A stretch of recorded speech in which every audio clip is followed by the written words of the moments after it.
what you have to keep in mind is this picture was taken by me 41 years ago, and some of the names are a little weak now. The individual on the left is Corporal Checkett from Florida. Now, these Vietnamese women are picking lice off of each other's hair, and you'll also notice that they have very, very poor condition teeth. They use a stimulant called betel nut, and it turns their teeth black. This is the scenic view of the area south of Danang, if I remember correctly, and that should be Marble Mountain in the extreme background. And then you notice in the upper channel of the water there's fishing nets, and then of course the boats down in the front of the picture. Now this is a patio on a French plantation. We had bivouac areas in this particular area, and then you'll see the stacks of hay that they used to feed the water buffalo. Matter of fact, in the upper right hand corner you can see the buffalo through the hole in the foliage.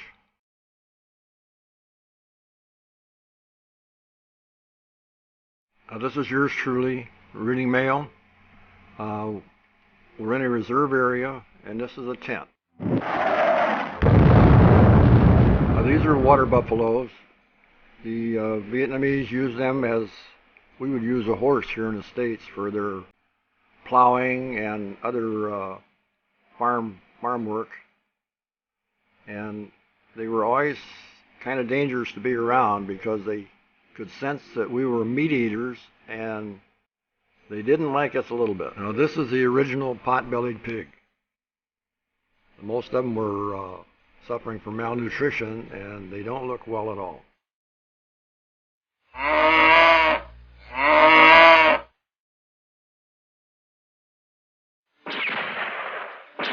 This is Alpha Company's staff. The second person from the left is Major Van Harten. The one with his back to us is Phil Benedict, and the other three officers I don't recall. This was taken on Hill 55 just south of Danang.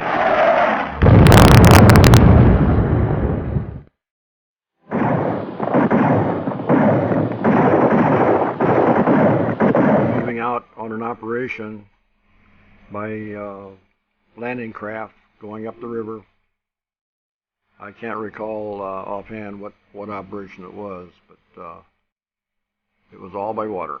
This is my friend Linkie Winstead. He was a gunnery sergeant. He also served with me in Korea. This is probably one of our more prized possessions in Vietnam, a shower. Once you found a nozzle and a barrel, you'd be in business. We'd fill that barrel up during the day, get warm, and get your shower at night. Work like a champ. This is yours truly in a reserve area, soaking up a little sun. Now this is a scene on Hill 55 in south of Danang, and I believe I'm watching the airstrikes take place right now.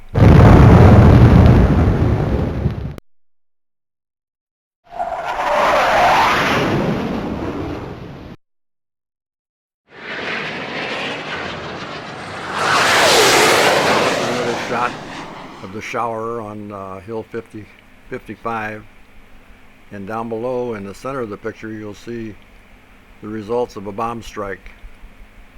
There was napalm plus explosive. Now this photo was taken south of Danang, below Hill 55, on a French plantation, and you can see we had some rain. Everything was underwater. And then you see in the foreground also another bomb strike. Now you'll see the napalm explosion in the center of the picture, that red ball of fire. That's actually jellied gas, and it will fry anything within a reasonable distance, and if it doesn't get you with the fire, then it will take all the oxygen out and they will be done in anyway. Now this is a motor pool area for Alpha Company. We're in reserve and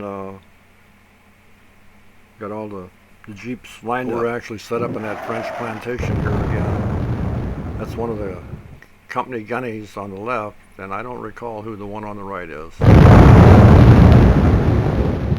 That's Lieutenant Benedict on the left, and Major Van Harten on the right. He's the company commander from Alpha Company.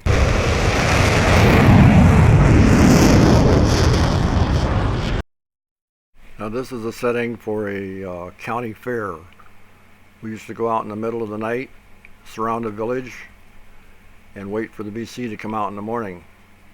And we would feed the people during the day, give them medical attention, deliver babies. It was a pacification program.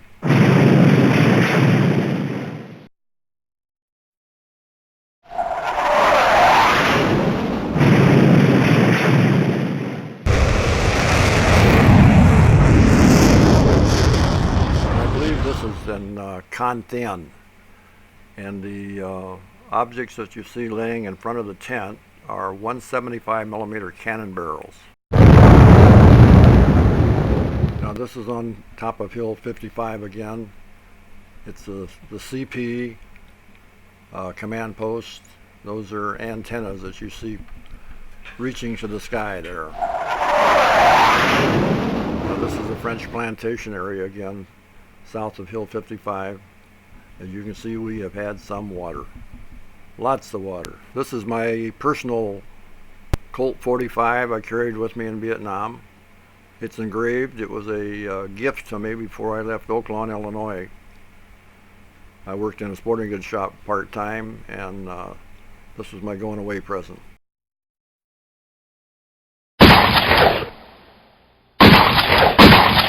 This is a chopper, a Sikorsky, bringing in supplies or mail, one or the other.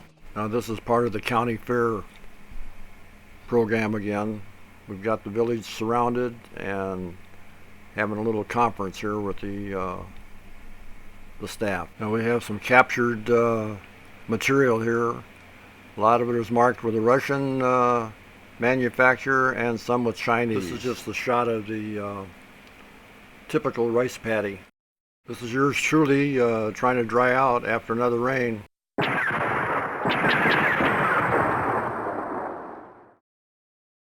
This is another shot of the county fair.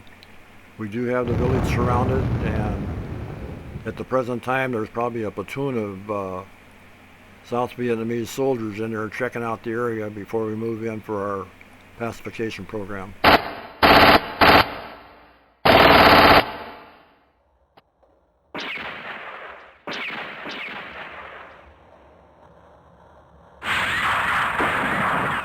We're trying to get the Vietnamese, North Vietnamese, or guerrillas,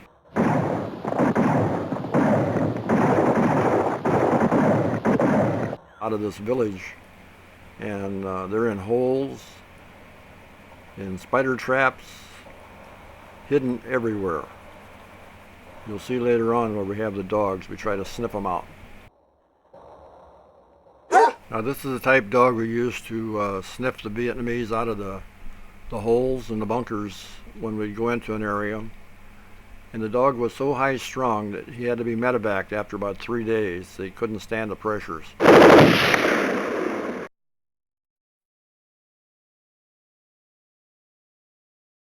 This is a situation where the Viet Cong had crawled into a hole. You'll see that actually there's one hole in front of the individuals looking in there and one back to the right hand corner. They have a pole there that they normally would put explosives on, push it down in a hole, ignite it, and go from there. Now this is just a religious shrine, and it appears to be a swastika on the top of the trim on that building, but that is a religious symbol. Now, this is another picture of Hill 55, the CP area. This is a corpsman had just delivered a Vietnamese baby. This was on one of the pacification programs on the county fair. And this is actually a picture of my company office area on the right hand side.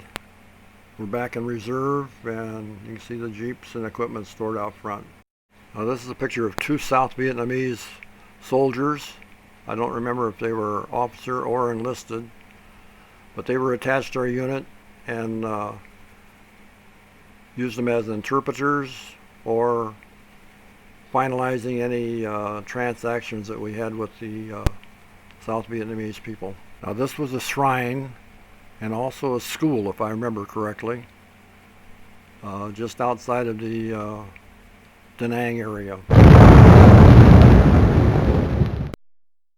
Now this is the start of the series on the Mekong deltas. Lots and lots of water. When we landed, it was 4 days before we found any dry land that we could even build a hut on.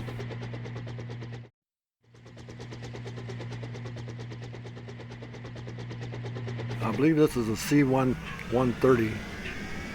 They're hauling troops and supplies, items as big as a tank. Now, this was one of the first sergeants from Alpha Company. I do not recall his name.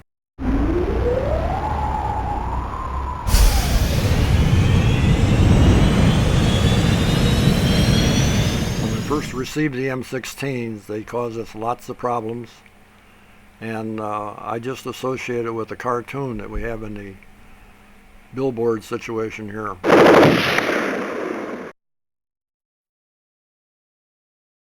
This is yours truly taking a break outside of the company office.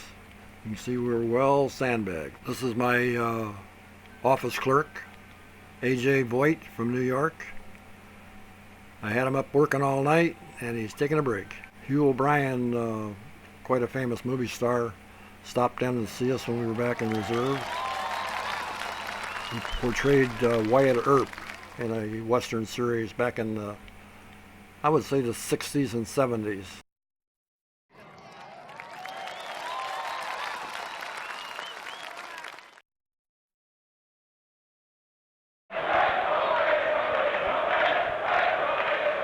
This is yours truly holding Hugh O'Brien's Colt 45.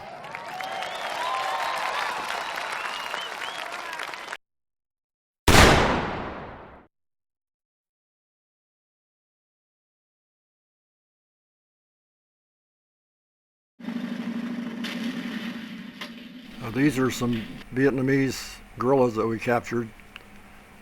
They would, a lot of them, be working on the military installations during the day and be out planting mines or coming through the barbed wire at night. Now, one thing I want to bring out about the toughness of these gorillas, we captured a woman in the same group that had been wounded. She ripped the bandages off. She wouldn't even wouldn't let us put a bandage on it. You can notice that they're all blindfolded and they have a rope type piece of equipment so they can hold on to it because they can't see where they're going without being led. One of the troops airing off his feet a little bit. It'd probably been raining the night before and he was soaking wet and a little sunshine on him. Now this young sergeant was actually an advisor to the Vietnamese government. He'd be assigned to a Vietnamese platoon and actually live with them. Now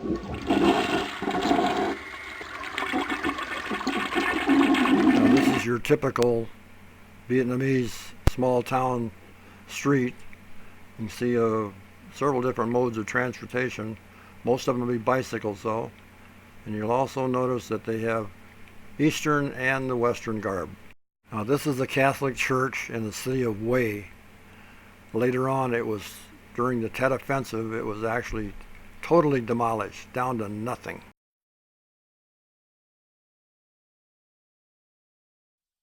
Now if I remember correctly, this was Con Thien, and you'll see the tanks on the skyline dug in and angles so they can get the farthest trajectory out of their shells.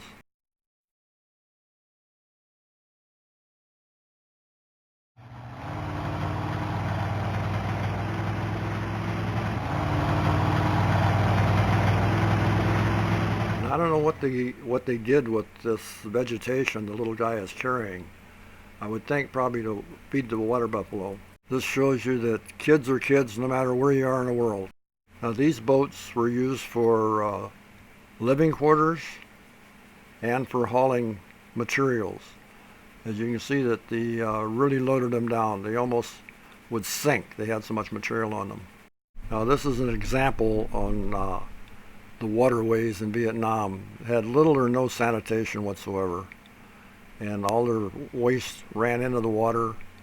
It was scummy, slimy, undrinkable. DNR would have a field day. Now this is the regular taxi they used in Vietnam. They loaded them down with bicycles and with people. Dig that crazy hat. Now this is the typical dress code that the little gals wore to go to school. And then the typical straw hats that the other ladies are wearing.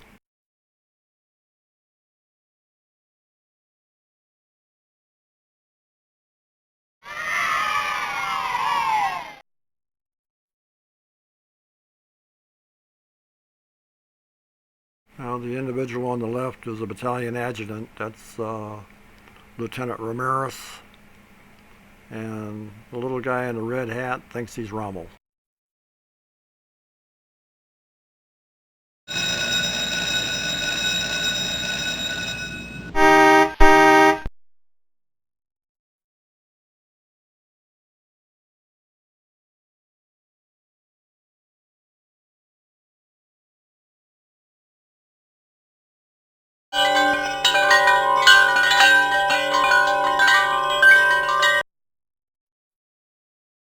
Now this is one of the waterways that we were on several times.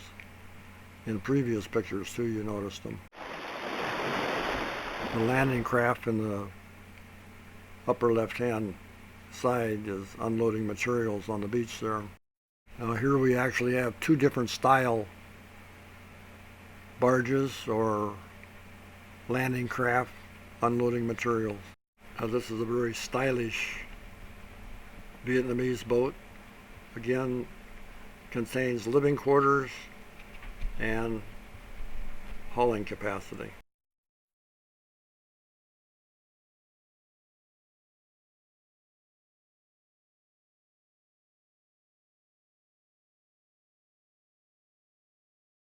Now this is an amphibious vehicle of some kind with a tow rope on it, dragging somebody out of the shallow water.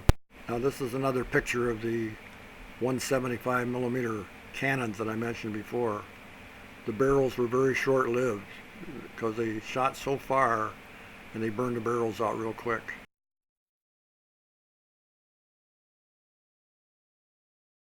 Now the individual on the left is Captain Festa, Alpha Company CO, on a mule. I don't remember this young man's name, but he had a very, very close call.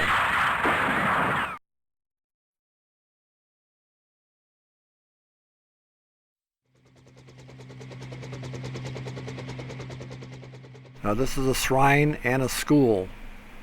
Now the bulletin boards in the school had diagrams on how to lead and shoot down helicopters. One of the troops had his own mosquito catcher.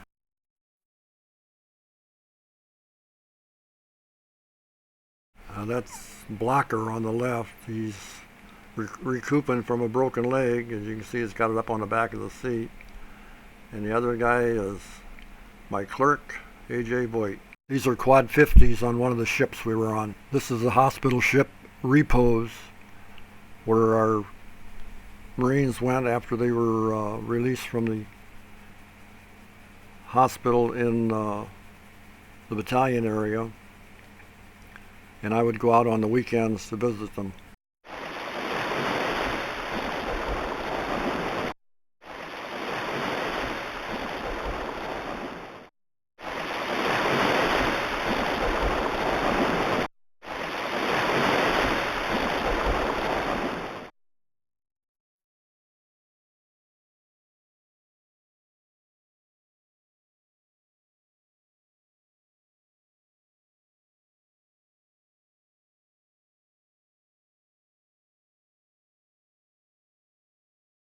Now that's Lieutenant Benedict in the foreground there. And the white mounds you see in the background are graves. It's my understanding that they buried the Vietnamese sitting up in this particular situation. Not only are these graves, but they're very fine powder type sand, and it gets into the weapons. They issued us M16s the very day we arrived here, and needless to say, we had many problems that night. This is Lieutenant General Ryan. He was a division commander. This is Staff Sergeant Saucedo. He's the one that had the broken leg in the Jeep a while ago. Here he is, complete with helmet and flak jacket. Good man. Here we have more captured Viet Cong equipment. Again, some of it marked Russia, and some of it marked China. This is Sergeant Cass on the left, Staff Sergeant Saucedo on the right, and we're located in that same graveyard we were earlier, and we'll be in the next 4 slides, I do believe.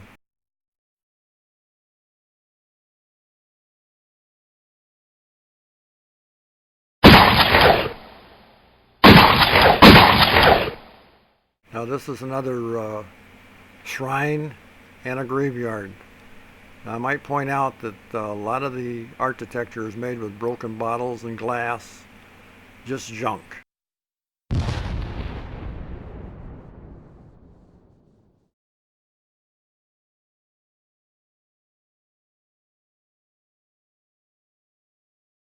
Now this is an example of the Vietnamese architecture, a shrine made out of broken bottles, glass, and any other stones and objects they might find. Now, this is my clerk, A.J. Boyd again, from New York, in a reserve area by Danang.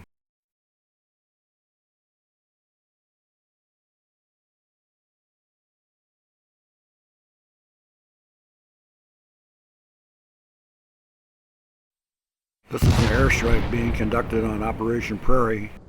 Now this is Operation Prairie continuing. That's a captured Russian rifle, and the individual in this picture is also featured in the memorial services in the last section of the program. This is a captured 82 mortar site. It's got the Russian hammer and sickle on the front of it. It's not very clear, but it's on there.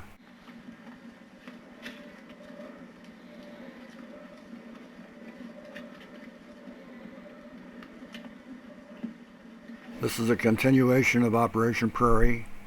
You have captured 82 mortars, other assorted weapons. We have captured 82 mortars here, and on the right side of the center of the picture you'll have captured Vietnamese. In the horizon you have explosions continuing the airstrike. This is also part of Operation Prairie. You can see the airstrikes are continuing in the foreground.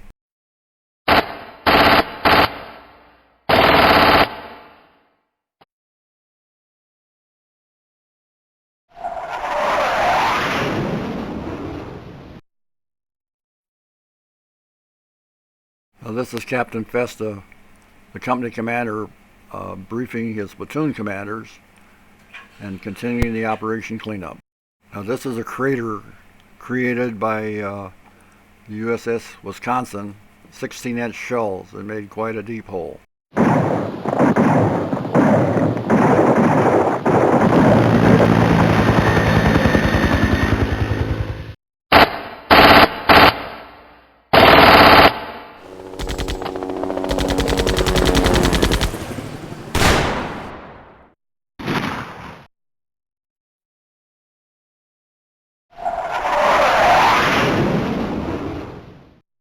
You can see the troops are moving their way up the side of the hill, and then on the far side, center of the picture, you'll see it's been very heavily fired upon with artillery and airstrikes.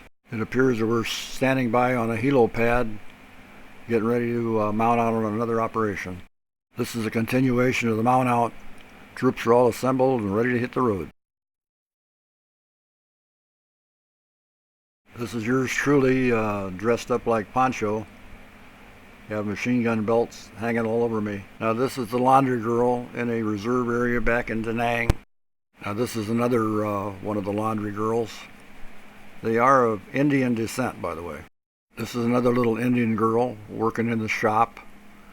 They had trinkets and souvenirs in this laundry shop as well. This is my company office, Alpha 19, with the American flag that I told the troops one day I needed a flag for the office, and heavens knows where they got it. They did come back with one.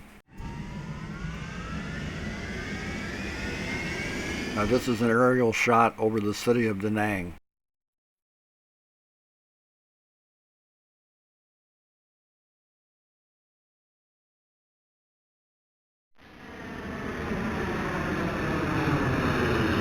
Now this is again a shot over Danang.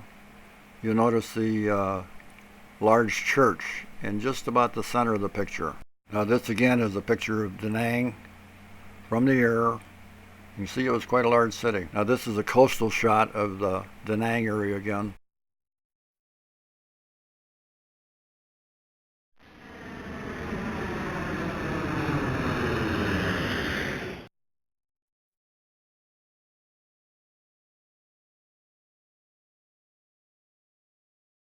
Now this again is part of the Danang area. Lower left hand corner you'll see large tents set up and other storage facilities. And I have no idea in the world what that large silver building is in the foreground. And you'll also notice that it's quite mountainous in the skyline. This is a very good friend of mine, William R. Wright. We served together in Vietnam and Korea, and he was also the best man at my wedding. Now this is a rural area outside of Danang, basically farm country, and I'm not sure what that vegetation is in the middle of the road. Now this is a armored vehicle of some type, slightly used. It looked like an anti-tank weapon got him. Notice the damaged tree in the foreground, and also the reddish dirt that is the basic foundation for all of Vietnam. That stuff gets in your clothes, your face, your ears, everything else. I believe this is the area leading up to Con Thien. It was a very heavily traveled and hard worked area from all the combat that went on.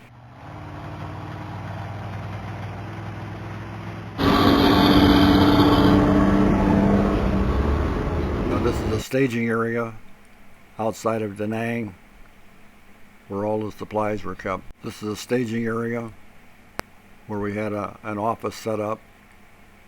Not much happened here. That's yours truly on the right. A Navy corpsman in the center. A young second lieutenant on the left. I don't recall his name. And we're in a reserve area set up with all the comforts of home, with cots and the tents.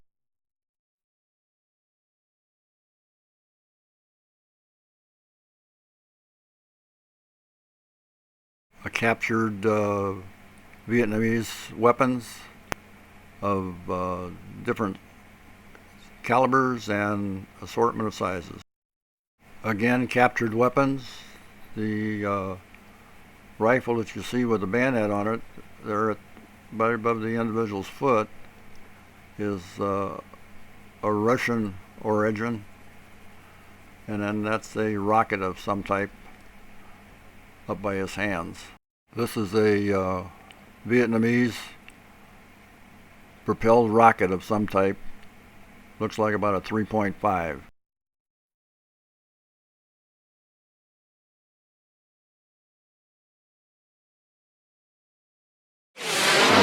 Illumination round.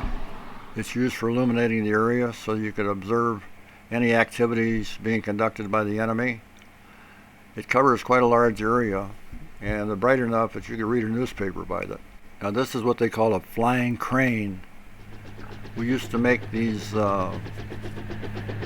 bipods or tripod observation towers, set them out on the outskirts of the perimeter or the main line of defense, and have sentries on those. During the night, oftentimes, though, the DC would sneak in and set them on fire. The flying crane has delivered his package to the front lines there. Now he's going back for another one. This is the Gunny looking at the crossbow that I bought. It wasn't very functional. As a matter of fact, I brought that thing home with me, and it wasn't any good at all. I finally got rid of it. This is our quarters and a reserve area. Cots, foot lockers, all the comforts of home. This is the upper portion of a shrine. Again, it was made out of broken glass and bottles, all kinds of odds and ends. Rain finally stopped and the rainbows came out.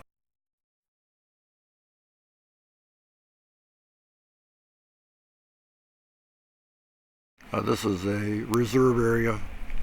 We're set up in tents, and I took this picture out of a Jeep window. This is what the tents look like after the rain. And then you'll also notice that a shower protruding out of the center of the picture just above the tent line. This is the water buffalo and her calf. You see that the houses are built up on stilts.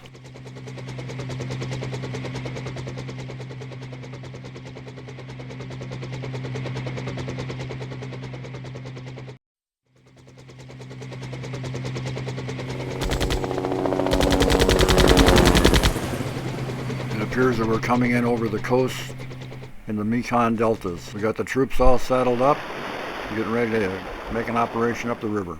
This is a shot overlooking the deltas.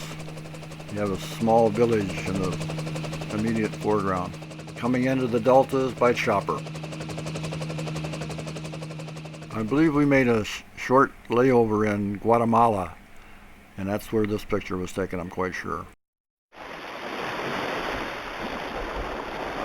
Now this appears to be another shot in Guatemala.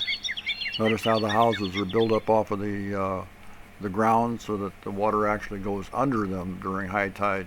Now this is another shot of the coastline of the Mekong Delta. That's First Sergeant Denton on the left and Lieutenant Benedict sitting down under the shelter half. Now this is one of the rivers that we encountered in the Mekong Deltas.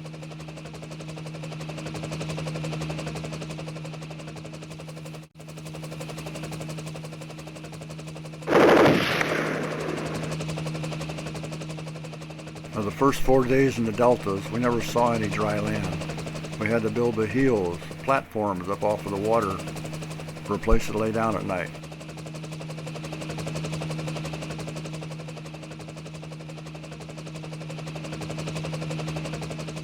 Now this is another shot of the deltas. Just gives you an idea how much water there was to wade through. Now this will give you an idea how muddy the water was. When the tide would go in, it would pick up all the loose dirt and carry it back to sea. You'll see in a later picture where it actually shows the distinct boundary where the mud ended.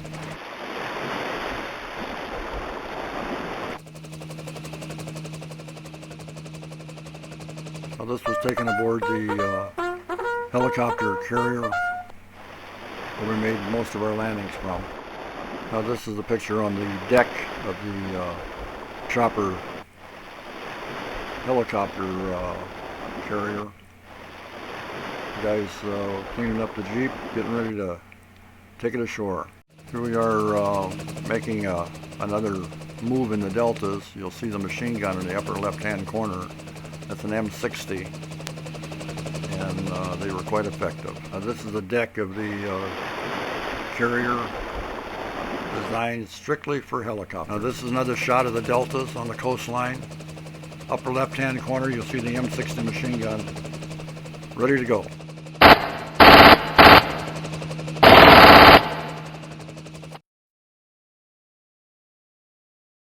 That's First Sergeant Denton on the left Yours truly on the right, we're cooking eggs. Don't ask me where we got them. I have no idea. We're back aboard ship temporarily, cleaning weapons, getting ready for the next operation. Now this is a better shot of the helicopter carrier. I believe this is the Okinawa. I can't say for sure.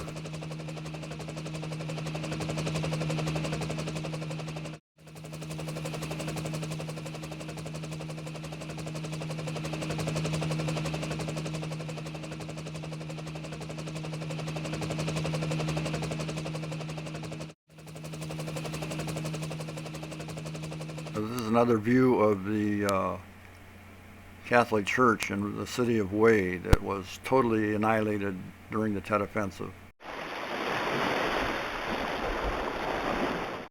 This is just the village nestled along the river on the way up the river from Dang Ha to Cam Lo, I do believe. Another very decorative Vietnamese shrine setting on the riverbank there.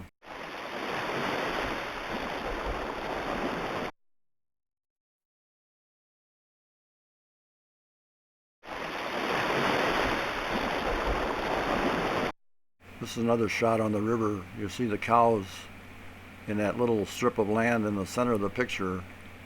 It appears that the pickings is pretty slim around there, so that's why they're utilizing it.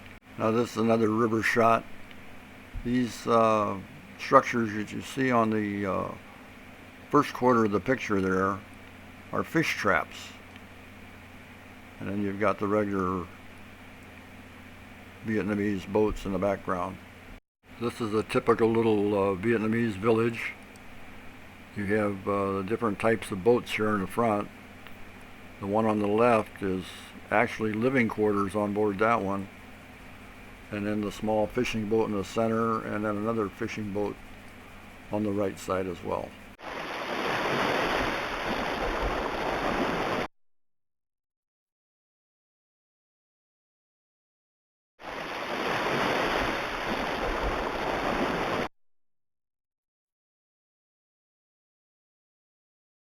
This is a water taxi loaded with people and with bicycles.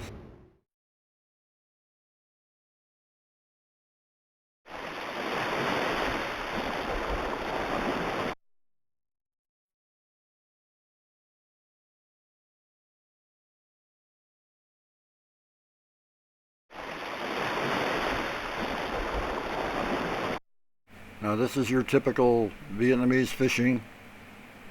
They've got 3 boats out there. They all use basically the same methods: nets or snagging hooks. And that's about their main diet, the fish and a little bit of rice.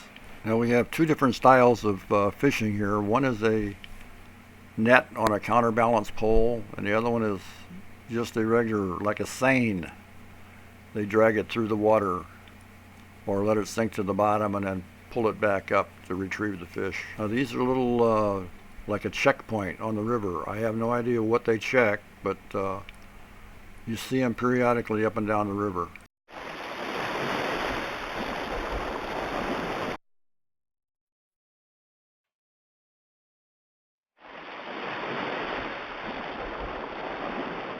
We're debarking a ship going on another cruise or a mission.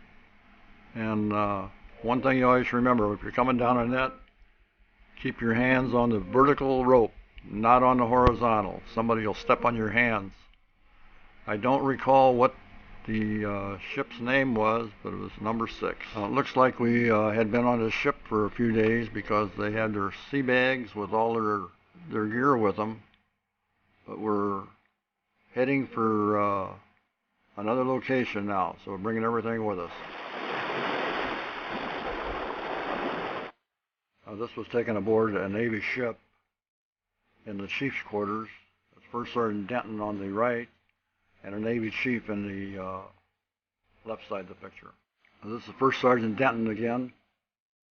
We dug in. I have no idea where we're at, but there's a lot of rocks in the ground and also a lot of roots. It appears we're done with this operation and we're packing up and bugging out.